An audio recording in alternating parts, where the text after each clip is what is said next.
where it's just fantastic, and then there's moments where it's hell. But that's, you know, like I say, it's like everything in life. It's like everything in life condensed into a, you know, it's tough playing in front of people who aren't interested. You know, people are just passing by on their way from A to B. Right. And then you know, he might get one person who just finds whatever he's doing intriguing and they stop. And then suddenly he has an audience and he's like, oh shit, and then suddenly his game goes up. And then try to imagine that then if like 10 or 12 people stop. Then suddenly you're like, oh my God, you're being noticed. And you're being noticed. What's really great about it is you're being noticed by people who don't have any obligation to you. They just stop. Exactly. They didn't pay to get into the club. They stop because they think what you're doing is nice. Yeah. And so it's a very honest relationship with your audience. Yeah. It's you know, for anyone starting out, I would say go busking, because it's where your relationship with your audience is the most honest it'll ever be. If they don't stop, they're not interested. If they do stop, they are interested. It's very plain. Absolutely. If you're doing it and you're stopping them with your own music.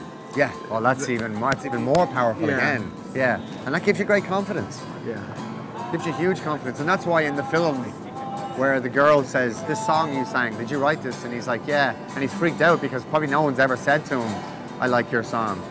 There was a traditional club. You thought we should stop by. Yeah, Shall we go there? We're quite close now.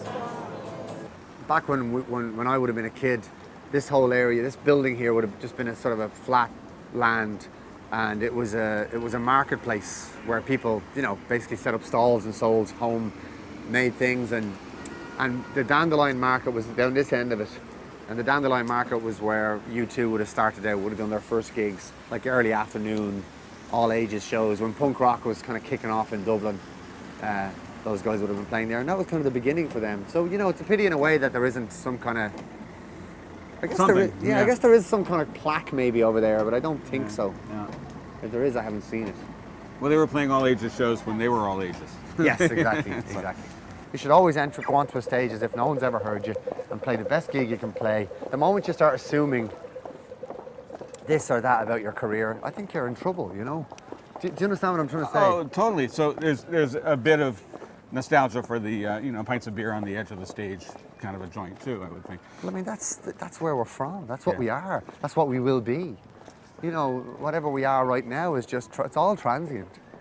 And as long as you understand, that essentially whether you're Bruce Springsteen or whether you're that guy we just saw busking, you're doing the same thing. You're singing songs for a living, you know? The one thing I always promised myself as a kid growing up was that if I ever got cynical, I have to stop.